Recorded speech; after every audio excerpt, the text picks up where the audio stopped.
Ben ritrovati amici, oggi parliamo di un bell'oggetto, di una penna stilografica che per molti, magari non gli grandi appassionati, è uno status symbol. Per noi invece che siamo anche degli utilizzatori, anche un po' conoscitori, diciamoci la verità, di penne stilografiche, cerchiamo di valutarla per quello che è, insomma, cioè per uno strumento di scrittura, come tra l'altro Montblanc identifica queste sue produzioni. La 146 Legrand è una bella penna, a vedersi è bella perché è fatta bene, costruita bene, sebbene molti detrattori insomma dicono ma alla fin fine si tratta di una resina nera con una laccatura insomma abbastanza simile a tante altre, ha soltanto di diverso quel logo sul cappuccio. Beh, insomma, sì, forse è vero, però non è tutto qua, non c'è solo quello, perché c'è effettivamente molto di più.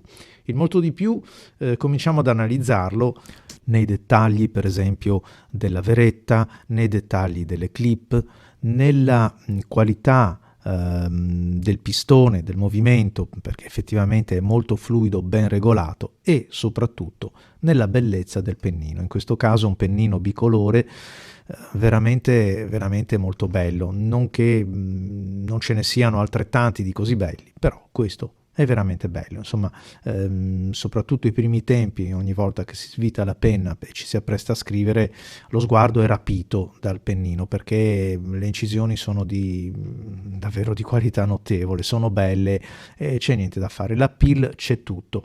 Poi comunque è una penna elegante, una penna che ha anche la sua autorevolezza, perché non è una penna piccola, ma insomma si fa vedere, si fa sentire in mano anche quando la si stringe per impugnarla, si fa sentire anche perché come in parte la 149 che massimizza ulteriormente questo aspetto, è abbastanza tronca nella parte dove viene alloggiato o calettato il pennino, quindi insomma si vede proprio questa rottura netta in maniera tronca, cosa che mi aspettavo desse più fastidio in un certo senso all'impugnatura o quando insomma si usa la penna per parecchio tempo, ma invece così non è comoda e quasi non si avverte.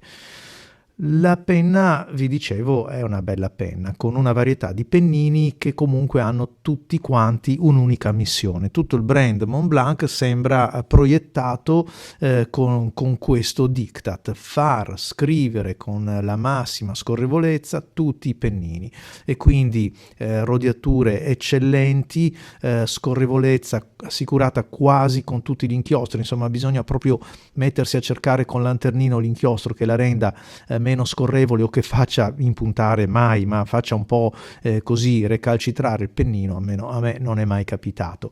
Un pennino che oltre all'aspetto, oltre ovviamente ad essere in oro, in questo caso bicolore, tra l'altro avete visto quanto è bello quello del 90° anniversario in oro rosa, e veramente a me piace tantissimo.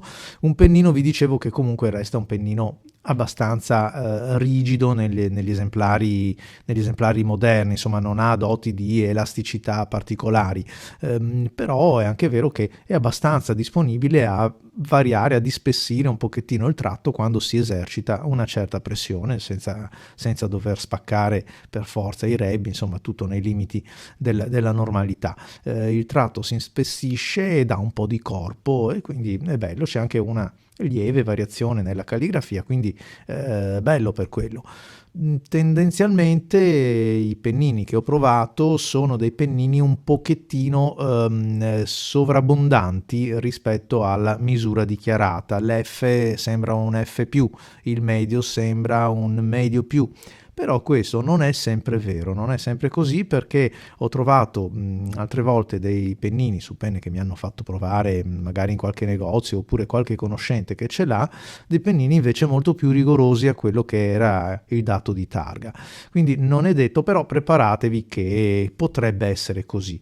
L'extra fine Montblanc, mi permetto di dire, assumendomi un po' insomma la mia responsabilità, che soprattutto quelli degli anni, insomma fino agli anni 90, metà anni 90, erano dei pennini non troppo ecco, scorrevoli. Qualcuno aveva problemi un po' di impuntatura, ma di impuntatura leggere. Ma perché? Perché comunque non sono certo i più richiesti dal mercato, e quindi anche lo sviluppo attorno a questo pennino è un po' inferiore rispetto al tratto F e al tratto M. Ho provato invece, andando più indietro nel tempo, dei pennini Montblanc che mi hanno fatto capire la qualità e la storia di questo brand. Non pensiate che Montblanc sia nato in tempi recenti e faccia soltanto delle penne abbastanza così anche costose, abbastanza vistose per certi modelli, oppure bellissime, perché ce ne sono veramente di belle. Ha una sua storia. Pennini Montblanc vintage, flessibili o stab che siano, sono veramente un piacere per la scrittura. Come potete vedere dal video, dalle immagini, un pennino che non ha paura di niente, scrive su tutte le carte in maniera egregia.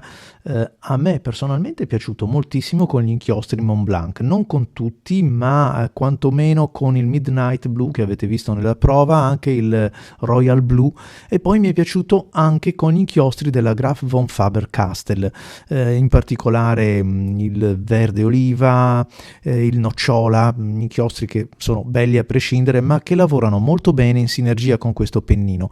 Un pochettino meno bene inchiostri come possono essere gli Iroshizuku e anche gli Aurora, cioè inchiostri molto scorrevoli, perché il pennino, come vi ho detto, ha una sua scorrevolezza nativa, innata, quasi esuberante, e quindi tutto sommato preferisco un inchiostro che lo tenga appena più a freno, così come una carta. Magari piuttosto che una carta liscia come può essere Rhodia, preferisco una carta che abbia una finitura un pochettino più, con qualche grinzetta, con qualche asperità, microasperità si intende, per dare al pennino un po' più di ancoraggio. Grazie a tutti voi amici, non mi resta che invitarvi ai prossimi video di Stylographic Art. Ciao ciao!